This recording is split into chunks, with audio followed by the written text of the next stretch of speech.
Hi, in this video I'm going to talk about how to understand how your perception works in order to understand how powerful your intuition is and know which parts of your intuition are the strongest or the weakest. The way I'm going to do this is that I'm going to tell you a very short story, and as I tell you the story, I want you to pay attention to what you hear, see, feel, sense, everything as I tell the story. And afterwards I'm going to catalog everything, and I want you to take notes to yourself about how you felt and what was the strongest, and this is going to indicate and explain to you some abilities that you may not realize that you already have. And let's start with the story. Now, you're in a park and you're taking a walk through the park, and you're walking on the grass. As you walk on the grass, you feel the grass crunching under your feet. Some of it is brown and not well kept, but as you continue to walk, it becomes less and less brown and crunchy, and it starts to become greener and softer the more you walk through it and the deeper you get into the middle of the field. And because the grass is now very soft, you decide to take your shoes off and feel the grass under your feet.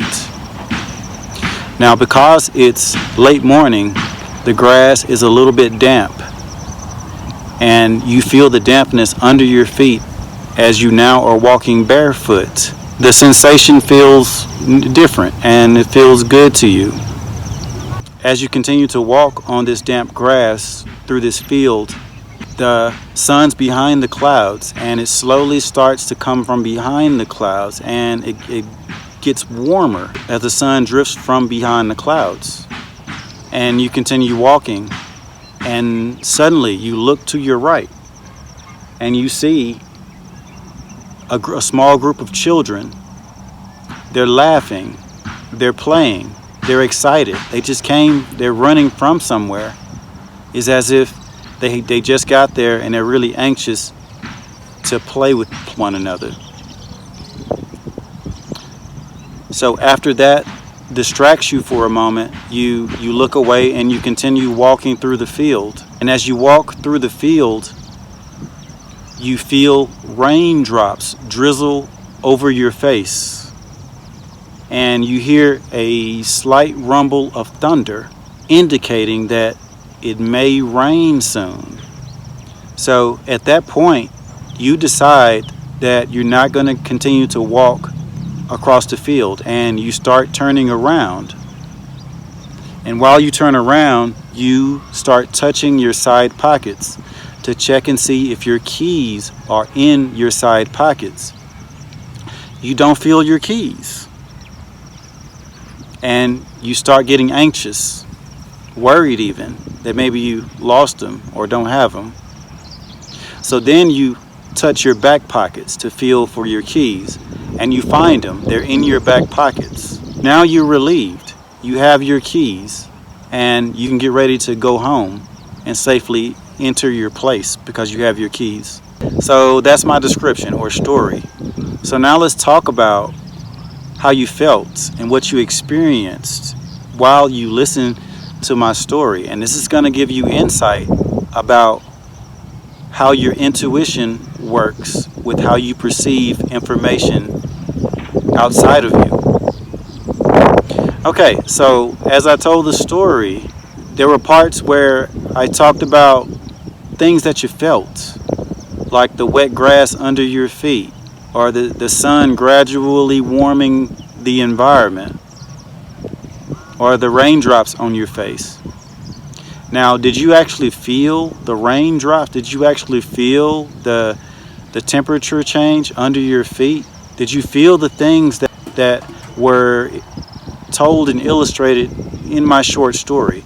If you felt those things, and also depending on how strongly you felt those things, this is an indicator that your intuition shows up from environmental cues and from feeling things that you feel in your environment.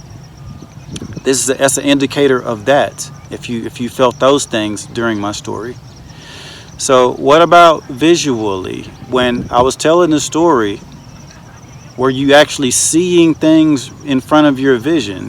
Was your mind making you see things? Was your mind putting things in front of your vision? Like, did you see the children run out? Did you see the sun come from behind the clouds? Were things actually out in your field of vision? Did they change that way? If so, visual cues may be dominant or may be powerful indicators of what your intuition is sensitive to and what it likes to present to you the most. So, what about hearing things? What about the rumble of thunder? Did you actually hear that? What about the children's voices, the laughter? Did you hear those things? Did you hear anything else from the story while I was explaining it? If so, this lets you know that your intuition gives you auditory cues to tell you things. So that's probably prominent through your intuition. It's how you channel information from your perceptivities. What about visualizing things? As it was while I was telling the story, were you visualizing the whole thing? Not actually seeing things and seeing objects as I was telling the story, but visualizing. Now, if it was visualized, if your imagination was like creating it as I was telling it, then a lot of your intuition will come through your imagination. And in that case, it's one of those indicators that you may not want to ignore your imagination all the time. Your imagination may be something that is tangible or helpful. And what about feelings? Remember when the keys were lost, or we thought they were lost? Did you get worried or anxious? Did you feel any type of way during that? Or what about when the keys were found? Were you relieved? Or did you have any other feelings while this story was unfolding? Did you get happiness from like the children playing and the feeling of freedom when you were walking through the field barefoot? If any of these types of feelings came up, then emotional cues will likely be indicators of like the strongest uses of your intuition and how they work with your perception and sensitivities and sensibilities. So that's a description of like how powerful things are, and what you can take from this illustration and my story is that maybe the top couple of things that you felt the most that really jumped out for you, these likely can indicate how your intuition works the strongest for you, or the weakest. Whatever things were just not on your radar, it may tell you what your intuition is probably not really picking up or paying attention to or putting out in front of you to realize. So with intuition, and I'm going to wrap it up by kind of, I guess, explaining like what this all means in the bigger scheme of things. So intuition is kind of behind like psychic abilities. Psychic abilities, most people don't have them or don't think they have them or don't care to even find out if they have them. But what we can all agree upon is that intuition is something that is very real, and we all have an intuition. We all have an inner voice that lets us know. It makes us anxious when there's possibly danger, or there's some self-talk that urges us when there's an opportunity. And a lot of times this comes up when important life situations happen, like with money, with love, and with opportunities in life that could change your life or are very significant. And like when these synchronicities or these cues come up in life, I think it's important to understand what they are and understand how they're most likely to show up, so that you can take advantage of them, or at the very least pay attention to them, so that you can understand just how accurate or not accurate they are.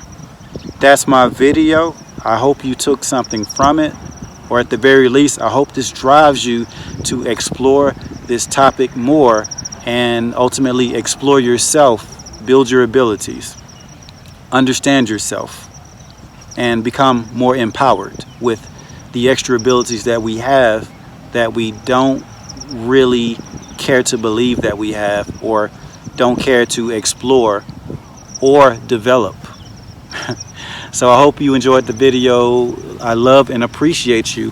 Thank you for watching. You all have a great one out there. Take care. Bye.